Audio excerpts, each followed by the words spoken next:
Olá, gente, tudo bem? Vamos dar continuidade ao nosso estudo da volumetria.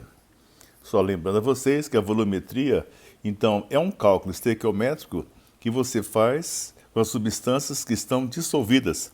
Então, a gente mede o volume das soluções que a gente utiliza durante a reação. Por isso que recebe o nome de volumetria. Então, existem algumas operações que são feitas em laboratório antes de você efetivamente fazer a reação usando as soluções. Então, primeira coisa que você faz, a gente vai pesar uma substância qualquer. Lógico, toda substância possui uma certa massa. E se for um corpo sólido, aí você pesa esse corpo sólido e depois a gente pega esse corpo e dissolve. Só que a gente tem que dissolver num volume já pré-determinado. Por isso a gente pega a substância sólida, por exemplo, pode ser um sólido, mas pode ser um líquido. Pesa e cuidadosamente coloca essa substância dentro de um balão volumétrico. Aí depois você coloca a água até a marca de referência do balão. Bem, você tem balão de diversos tamanhos. Então o ponto de referência, o traço de referência, pode ser de 1 litro, pode ser de 2 litros, pode ser de 500 mililitros. Vai depender da conveniência, você vai decidir qual é o balão que você vai usar. Mas o fato é que você dissolve a substância. Depois que você dissolveu a substância no balão e você mediu o volume exato, então você sabe quantos gramas existem naquele volume exato. Vamos supor que seja de 1 litro, agora você sabe então quantos gramas há em 1 litro. Só que normalmente a gente não utiliza todo esse volume, não precisa usar 1 litro durante a reação, você retira apenas uma alíquota. Uma alíquota quer dizer uma pequena porção. E para você retirar uma pequena porção, você usa uma peça chamada pipeta. Pipeta. E aí você, com uma pipeta, você consegue extrair um pouco dessa solução e levar esse pouco dessa solução, essa alíquota, para um Erlenmeyer, onde então vai de fato ocorrer a titulação. Muito bem, então você colocou um pouco dessa solução dentro de um Erlenmeyer. E aí, a outra substância que você vai usar, você coloca dentro de uma bureta, uma solução dentro da bureta, e vai abrindo a torneirinha da bureta e vai caindo gota a gota uma solução sobre a outra.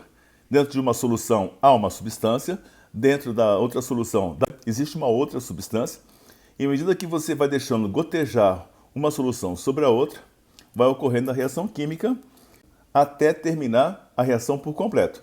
Como é que você sabe que a reação terminou? Normalmente se usa um indicador. O indicador é a substância que muda de cor na hora que a reação terminar, ou seja, no chamado ponto de equivalência. Bem, essa operação de você deixar cair gota a gota uma solução sobre a outra recebe o nome de titulação. Então, esse é o termo que a gente vai usar. Titular quer dizer deixar cair gota a gota uma solução sobre a outra para que a reação ocorra.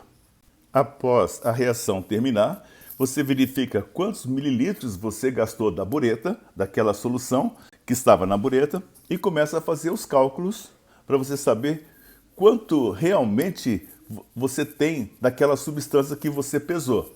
Muito bem, você sabe qual é a massa, mas você não sabe se aquela substância estava 100% pura. Bom, aí você, com essa operação, você acaba descobrindo qual é a massa verdadeira que você efetivamente pesou.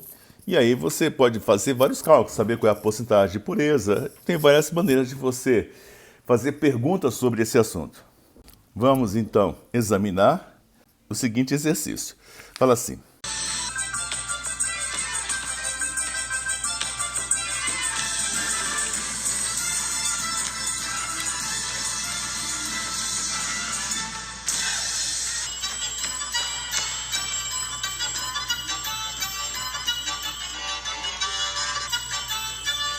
calcule a massa de NaOH. Veja bem que a pergunta é: calcule a massa de NaOH, massa de hidroxólido necessária para neutralizar totalmente uma solução de 2 litros de ácido bromídrico, HBr, 0,4 molar. Então quer dizer que você vai fazer uma reação entre o NaOH, o hidróxido de sódio, e o ácido bromídrico. Qual é a reação? A reação é essa aqui, HBr mais NaOH, vai dar NaBr, que se chama brometo de sódio, mais água. Beleza? E mais um dado. A massa molar do hidróxido de sódio é 40 gramas por mol. Tá bom? Vamos resolver? Muito bem, então agora nós temos a seguinte situação. Do NaOH Nós não sabemos a massa. Essa é a pergunta do problema. Nós sabemos apenas a massa molar, que é 40 gramas. Depois, do ácido bromídrico, o que nós sabemos, qual foi o volume que você usou. Você usou 2 litros, quer dizer, o problema diz que foram gastos 2 litros. E qual é a concentração molar? É 0,4 molar ou 0,4 mol por litro, tá bom? A gente sempre se baseia no número de mols. Então, aonde que dá para calcular o número de mols? Dá para calcular o número de mols no ácido bromídrico, porque você tem a molaridade e o volume. E o número de mols é igual a mV, molaridade vezes volume. Neste exemplo vai ficar 0,4, que é a concentração molar, vezes o volume, que é 2 litros, 0,4 vezes 2 vai dar 0,8 mol de HBr que foram utilizados. Então, você já sabe agora qual é o número de mols do HBr. Vamos calcular o número de mols do NaOH. Aí você vai fazer a estequiometria, a reação química. Então, a reação é 1 HBr reage com 1 NaOH. Essa é a proporção, 1 mol de HBr para 1 mol de NaOH. Então, se você achou 0,8 mols de HBr, então quanto de NaOH deve ter também reagido? Deve ter reagido X mols. Fazendo a regra de 3, se 1 está para 1, 0,8 está para X. X vai ser igual, multiplica em cruz, vai dar 0,8 vezes 1 sobre 1 e vai ser igual a 0,8 mol. Agora, eu já acabei de descobrir quantos mols do NaOH participaram da reação, 0,8 mols. Mas a pergunta não era essa, ele não queria saber quantos mols reagiram, ele queria saber a massa de NaOH. Mas se você sabe o número de mols, dá para saber qual é a massa. Como é que você calcula o número de mols? Qual que é a fórmula? Não é eminho sobre emão? Então vamos lá. N, número de mols, é igual a eminho sobre emão. É a massa sobre a massa molar. O número de mols é 0,8, foi isso que nós acabamos calculando, determinando 0,8 mols de NaOH. A massa vai ser M, você vai descobrir, eminho, M minúsculo, sobre 40, que é a massa molar do NaOH, que foi dado no problema, massa molar igual a 40. Bom, ficou 0,8 igual a eminho sobre 40. Isola o eminho, vai passar o 40 multiplicando para o lado esquerdo, vai ficar 0,8 vezes 40, que vai ser igual a 32 gramas. Esta é a resposta final. Quer dizer que a massa do NaOH que participou da reação foi de 32 gramas. Bem, em relação à aula passada, a diferença é porque na aula passada a gente sempre fazia assim, número de mols é igual a mV. Só usou essa fórmula, molaridade vezes volume. Agora, a gente vai usar mais uma fórmula, que é o número de mols, que é eminho sobre emão. Uma fórmula muito antiga, mas é que agora começam a aparecer as fórmulas onde você precisa saber qual é a massa. E se você quer saber qual é a massa, você pode usar essa fórmula. Número de mols é igual a eminho sobre emão. Tá bom? Bom, chegou a hora da gente fazer um rápido resumo de tudo que você deve saber sobre esse assunto até o momento. Então, primeira coisa, com relação à vidraria utilizada. Vidraria quer dizer os frascos de vidro que você utiliza nessa operação.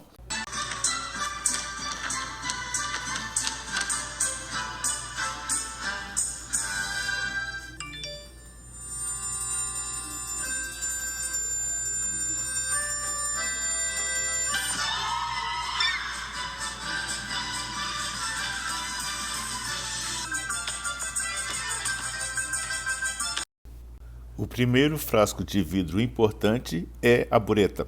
O que é a bureta? Bureta é um tubo comprido, todo ele milimetrado, com uma torneirinha na ponta. Essa torneirinha é para você ir abrindo e deixar gotejar a solução sobre a outra. Qual é o outro frasco que você usa? O Erlenmeyer. O Erlenmeyer é um frasco cônico, onde você coloca uma das soluções e onde vai ocorrer, então, essa reação química. E ele tem essas paredes cônicas para você poder agitar sem correr o risco de derramar qualquer coisa para o lado de fora. Depois, um novo equipamento, uma nova vidraria que apareceu nessa lição, que é a chamada pipeta. A pipeta é um canudinho, tipo esse canudinho de você tomar refrigerante, que você consegue então sugar um pouco de uma solução e levar para um outro frasco.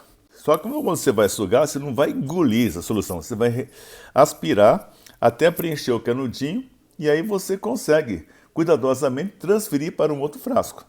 Então, a pipeta Ela é uma vidraria que é usada para fazer a transferência de uma solução de um recipiente para outro recipiente. Muito bem. Uma expressão bastante frequente é o ponto de equivalência. O que significa isso?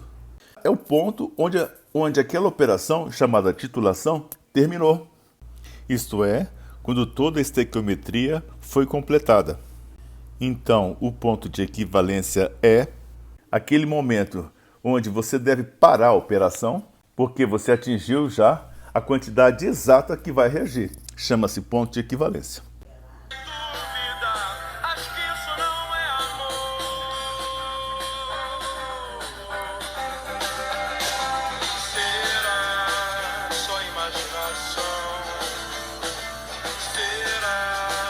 Agora, com relação às fórmulas que são utilizadas no estudo de estequiometria.